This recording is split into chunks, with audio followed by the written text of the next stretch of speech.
happy to be a part of this. Actually, CK sir and me, हम actually काफ़ी time से कोशिश कर रहे हैं कि एक साथ काम करें.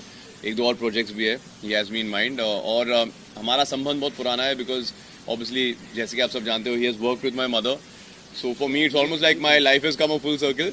तो जब इन्होंने मुझे इस प्रोजेक्ट के लिए अप्रोच किया तो मैं बहुत ही एक्साइटेड था, खुश था. And I love doing short films यार, बिकॉज पहले तो ये शॉर्ट टर्म कमिटमेंट है. इट्स लाइक आओ काम करो आगे बढ़ो, इट्स ग्रेट. एंड सेकेंडली मेरे ख्याल से short film is one of the purest form of film making, you know, because जब आप एक वेब सीरीज में काम करते हो या फिल्म में काम करते हो, you are thinking of TRPs, box office numbers. जब आप एक शॉर्ट फिल्म में काम कर रहे हो, it's very pure. You are just thinking about the art and not really about the commerce.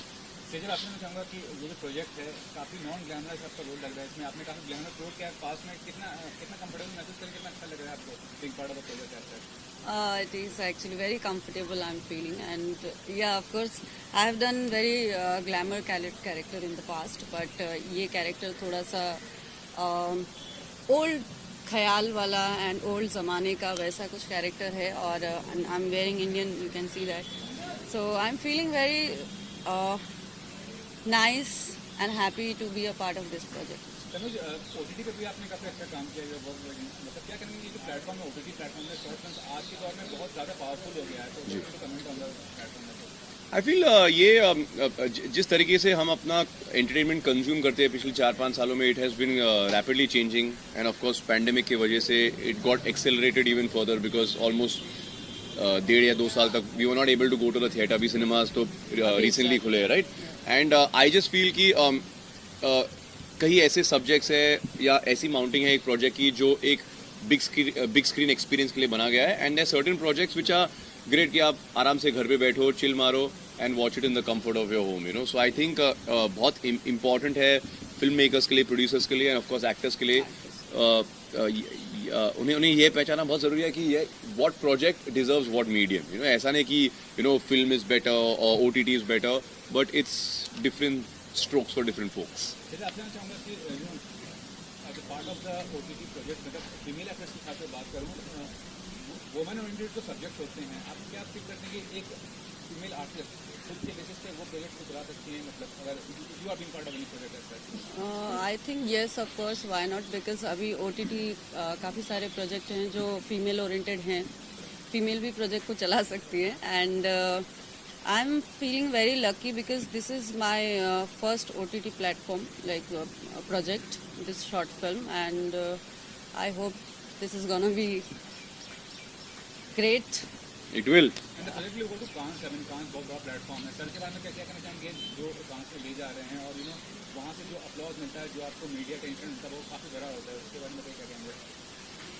मैं तो बहुत ही एक्साइटेड हूँ. जब CK सर ने मुझे बताया कि उनका ये प्लान है कि इस प्रोजेक्ट को कान फिल्म फेस्टिवल पे भेजे, तो ऑब्वियसली आई मीन किसी भी एक्टर के लिए like it is it's a very big deal, बहुत बड़ी बात है. तो मैं तो बहुत एक्साइटेड हूँ. मैंने बस सर को बोला कि मुझे भी ले चलो, हम दोनों को ले चलो. हम आपके बैग में भी चले आएंगे, बट प्लीज़ ले चलो.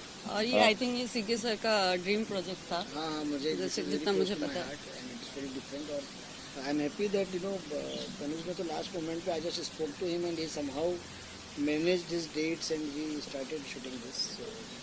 लास्टली आपने ये जानना चाहूँगा कि आज के ज़माने में कंटेंट बहुत बड़ा सब्जेक्ट है कि कंटेंट बहुत. कश्मीर फाइल्स की बात नहीं लगी, और फिल्म मेकर ऐसा इतना अच्छा रिस्पॉन्स मिलता है हर किसी से, क्लास हो या माउस हो. क्या कहना चाहेंगे? धूम आई गंगू भाई, उन्होंने भी अच्छा बिजनेस किया, लेकिन you know as compare to Kashmir files अभी एक रेस क्रिएट कर दिया. उसके मतलब क्या कहना चाहेंगे? देखिए, पहले लोग कहते थे कि कंटेंट इज़ द किंग. मुझे लगता है content is the kingdom. Content ही सब कुछ है, कंटेंट ही जो है वो चलेगा. और ये खासकर ये छोटे जितने भी OTT प्लेटफॉर्म्स ने 2 साल में चीज़ें बदल दी है. अब एवरीथिंग इज़ लाइक पहले जो है वो बड़े स्टार और फिल्म के स्टार, अब ऐसा कुछ नहीं. Even in Hollywood no they are making only this Marvel and Disney films are bigger for the theatre. बाकी तो सब कुछ जो है वो अब OTT प्लेटफॉर्म पे आ चुका है. I completely agree with sir कि content is not just king, content is the kingdom these days. और you know पहले 90s में 2000s में अगर आप देते तो स्टार पावर के बलबूते फिल्म्स चल जाते थे. बट आज इफ द ऑडियंस फील्स कि यार कहानी तो है नहीं इस पिक्चर में, तो वो लोग नहीं आएंगे. And even if it's a small film, पहले तो मैं मानता नहीं कि कोई बड़ी या कोई छोटी पिक्चर है.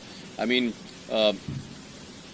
बजट तो अलग बात है, but it depends on what the idea behind the film is. So I feel cinema अच्छा है, मतलब Exactly. बड़ा है छोटा होता है नहीं, सिनेमा अच्छा है बुरा हो सकता है, सिनेमा बड़ा है छोटा हो ही नहीं सकता. Exactly. And for actor, actually, it's a good opportunity. मतलब everyone is working nowadays because of OTT only and content. So जी. And one more thing, I mean, your mother is a fabulous actress. I mean, क्या कहना चाहिए being in stars and कितना आसान या मुश्किल होता है? You have to create a name for yourself and you Yeah. have a big expectation. Firstly, thank you for complimenting my mother.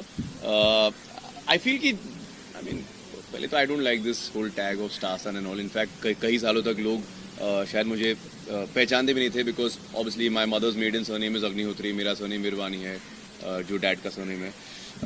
But I just feel it is a bit of a double-edged sword. You know, like of course आपको शायद और easily access मिल जाता है industry में, because people respect my mother, so they will not hesitate to meet me. But उसके बाद अगर कोई प्रोड्यूसर आप पर बेट करना चाहता है, कि पैसा लगाना चाहता है, तो he is not going to look at आप किसके बेटे हो, किसकी बेटी हो. You know, at the end of the day if he feels कि आप में वो बात है, वो एक एक्स फैक्टर है, तो वो आपको साइन करेगा. नहीं तो you just have to work at getting better.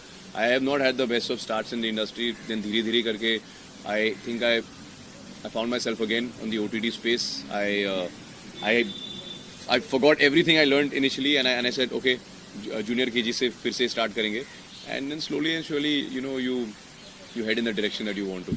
What about next project? I mean, are you working on it right now besides this using fashion shows? Yeah, so I mean, I have the third season of Abhay coming out on Z5. It's going to be out on the 8th of April. उसके बाद we'll have the second season of Codem.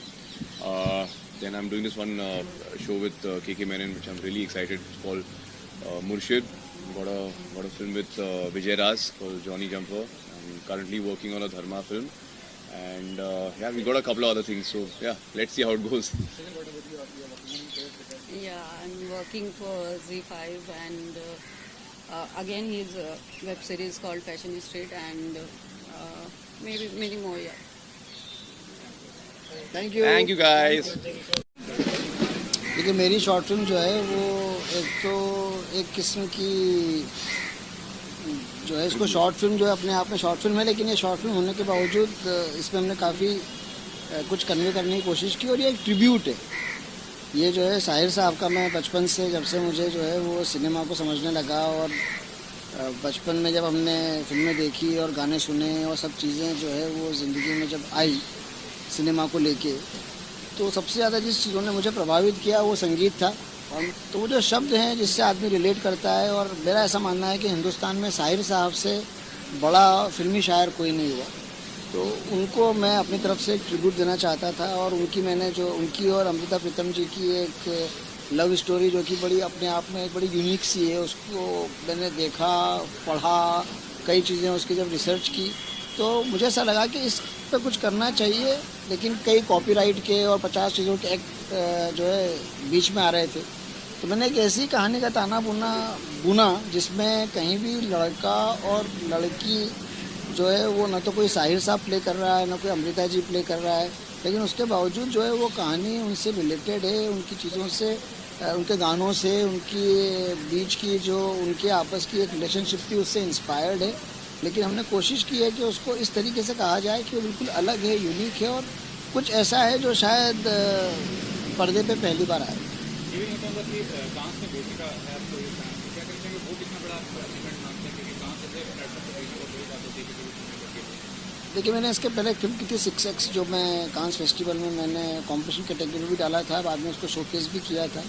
और जब मैं वहाँ गया, उसके पहले मैंने सारी की सारी फिल्में प्योर कमर्शियल सिनेमा बनाया था, लेकिन वो कांस फेस्टिवल का मेरा एक एक्सपीरियंस, और उसके बाद मैंने कई बार जो है वो 4 बार और कांस में गया, प्लस मैंने अमेरिकन फिल्म मार्केट, AFM और बर्लिन फिल्म फेस्टिवल और वेनिस फिल्म फेस्टिवल, और ये सब जब अटेंड किए तो सिनेमा को लेके मेरी काफ़ी जो है वो नॉलेज भी थोड़ी बड़ी, इजाफा हुआ, कई चीज़ें नई मेरे जहन में आई, और मुझे समझ में आया कि जितना सिनेमा हम जो है वो मनमोहन देसाई साहब और प्रकाश मेहरा जी या अनीस भाई और रोहित जी और इन सब का जो सिनेमा देख के हम बड़े हुए हैं, जितना कमर्शियल सिनेमा मैंने देखा भी, बनाया भी, जिया भी, लेकिन जब ये करना शुरू किया और ये देखा तो मुझे लगा कुछ और भी है जो मुझे अभी तक पता ही नहीं था.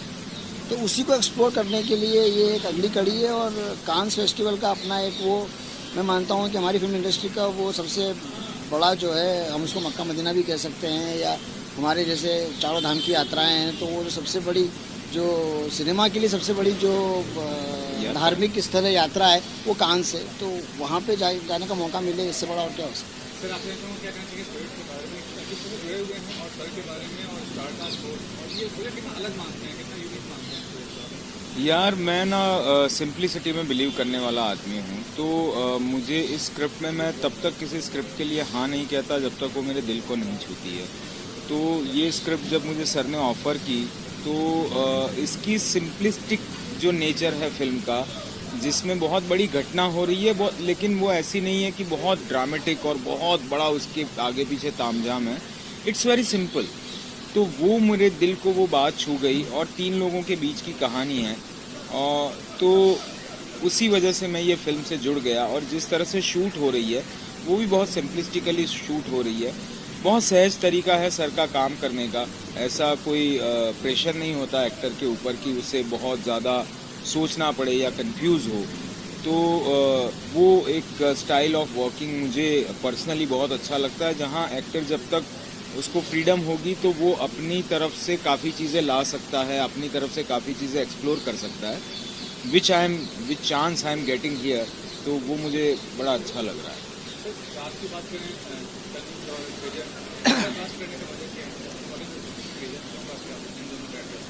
देखिए, एक तो यूथफुल स्टोरी है।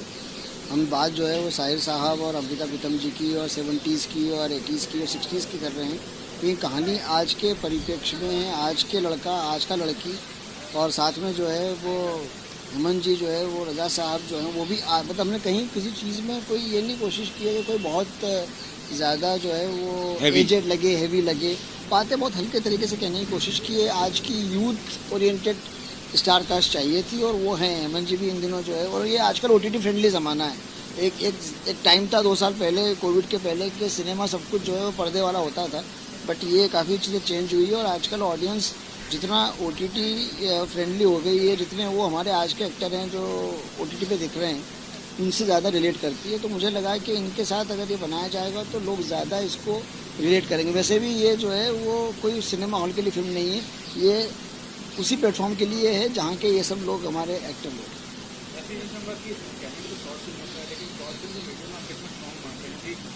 फिल्म में भी शॉर्ट फिल्म कैटेगरी को अवॉइड किया जा रहा है, और बजट के हिसाब से देखा जाए तो बजट की कमी रहती है शॉर्ट फिल्म की। देखिए, शॉर्ट फिल्म सिर्फ एक टर्म है। शॉर्ट फिल्म कोई, देखिए, कहानी खुद बोलती है कि उसको कैसे शूट किया जाए। कई बार आप क्या करते हो कि किसी फिल्म को ज़बरदस्ती इलॉबरेट करते हो, कुछ सब प्लॉट डालते हो, उसको ख़राब कर देते हो। पर कोई चीज़ अगर इतने में समझ में आ रही है तो उसको उतने में कहना चाहिए। तो मुझे लगता है कि ये अपने आप में एक मुकम्मल चीज़ है। शॉर्ट फिल्म को सिर्फ ये कहना कि ये शॉर्ट फिल्म है या वो फीचर फिल्म फुल लेंथ, अगर बड़ी फिल्म की रिक्वायरमेंट होगी या कहानी इतना कुछ मांगती होगी तो वैसे करेंगे। बाकी I think this is a totally complete film. Short film सिर्फ इसका नाम या आप एक टर्म यूज़ कर सकते हो, एक मेटाफर है, but basically it's full film. और एक बात और ऐड करना चाहता हूँ कि बजट का और क्रिएटिविटी का कोई लेना देना नहीं। मतलब एक बड़ी से बड़ी फिल्म भी सस्ते में बन सकती है लेंथ वाइज, और एक छोटी से छोटी फिल्म भी बहुत खर्चा करके बनाया जा सकता है। सो आई डोंट थिंक कि ऐसा कुछ है कि शॉर्ट फिल्म है तो उसका बजट कम होगा, ज़रूरी नहीं है। वो छोटी फिल्म का बजट बड़ा भी हो सकता है और बड़ी फिल्म का बजट छोटा भी हो सकता है। नहीं, सबसे पहले तो हमारा क्राइटेरिया है कि हम पूरी दुनिया भर के फेस्टिवल्स में इसको पहले दिखाएं, और हमारी ऑडियंस जिसके लिए हमने बनाई है और हमारी फिल्म फ्रेटर्निटी जो कि साहिर साहब से सबसे प्रभावित पहले वो सब देखें, उसके बाद प्लेटफॉर्म जो है वो सेकेंडरी।